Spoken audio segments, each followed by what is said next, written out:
Здорово. Мой хороший друг наконец-то созрел для хорошей качественной клавиатуры, но так вышло, что у него есть конкретные запросы, и поэтому в диалоге с ним мы приняли решение, что ему надо собирать кастом, поскольку ни одна из готовых клавиатур не соответствует всем этим параметрам, особенно в его бюджете. Поскольку кастом я собираю не для себя, то к этому делу надо подойти ответственней и сделать прям конфетку, чтобы было все хорошо, и человеку потом не надо было мучиться с этим. И для этого сначала надо сделать список. Первым делом мы поняли, что нам нужна клавиатура 75% форм-фактора. Второе, что нам надо, это, конечно же, удобный софт. Первым делом, перед тем, как собирать клавиатуры и подбирать комплектующие, я отправил друга в магазин, чтобы он потрогал разные свитчи, и он понял, что ему больше всего подходят линейные. Также я у друга уточнил, какой звук он хочет получить от своей клавиатуры, и он сказал, что он больше хочет именно клэки звук, то есть более звонкий. Поскольку Влад не владеет слепой печатью, то ему на кейкапах обязательно кириллица. А также из-за того, что раньше он пользовался клавиатурой на черри кейкапах, то он решил ничего не менять и также остаться на этом профиле. Из этого же пункта вытекает и следующий, это то, что нам нужен южный диод, чтобы не было интерференции. Это когда свитч бьется о кейкап. И на всю эту сборку наш бюджет составляет 15 тысяч рублей. После того, как я составил список, я пошел искать комплектующие, искал их в целом везде, где можно было, и давай посмотрим, что я собрал и из чего будет состоять этот кастом.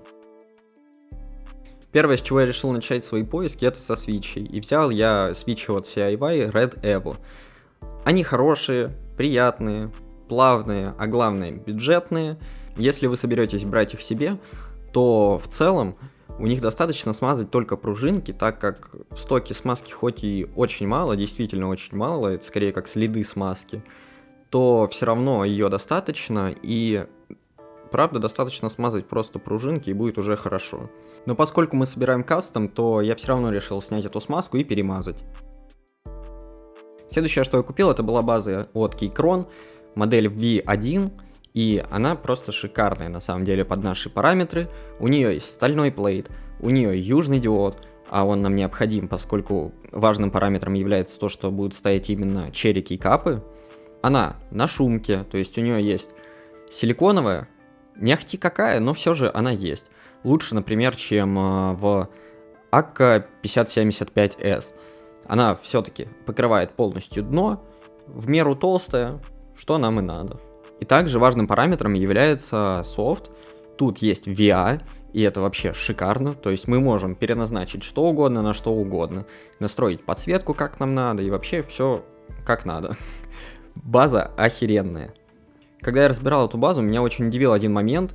Там очень много транзисторов, буквально прям под каждый свитч. Например, вот так выглядит обычная плата, а вот так вот эта плата. Просто посмотрите, сколько тут транзисторов. Мне кажется, что на нее можно напрямую киловатт подать, и с ней вообще ничего не случится. Это я такое вижу впервые на самом деле, и, наверное, больше нигде не увижу, как в платах Keychron. Также важным плюсом является то, что у этой базы уже есть PCB-маунт стабилизаторы, то есть они вкручиваются напрямую в плату, а не как плейт-маунт стабы крепятся на плейт на защелки. У этой базы может быть только два минуса для кого-то. Это то, что эта база, она не имеет беспроводного подключения, у нее нет вообще никакого аккумулятора. Но для заказчика это не является минусом, поскольку он этим не будет пользоваться.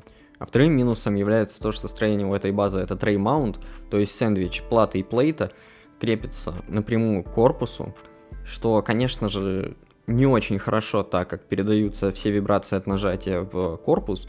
Но, во-первых, тут есть силиконовая шумоизоляция, которая также работает как и виброизоляция. Ну а также тут пластиковый корпус, с которым это в целом не критично. С кейкапами все проще, поскольку у нас в целом выбора-то и не было, поскольку у нас было для них два очень жестких параметра.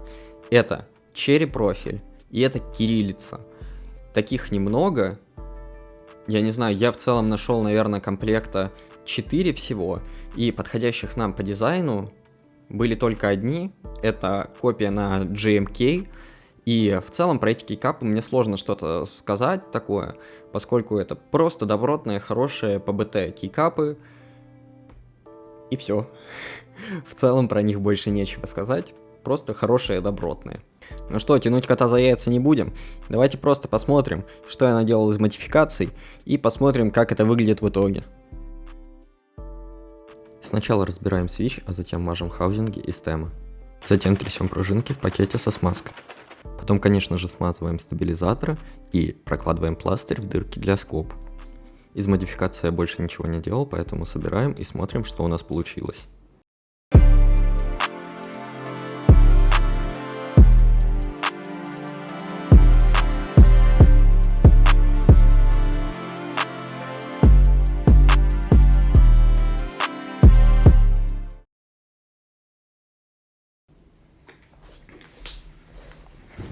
Вот, клавиатура готова, она мне лично очень нравится, и, как мне кажется, в такой бюджет сложно было что-то собрать подобное, особенно под такие жесткие параметры, так что я считаю, что я справился со своей задачей на 10 из 10, потому что и правда очень кайфовая получилась сборка. Мне, честно говоря, даже немного жалко с ней расставаться, и немного грустно, что это не моя клавиатура, но что поделать.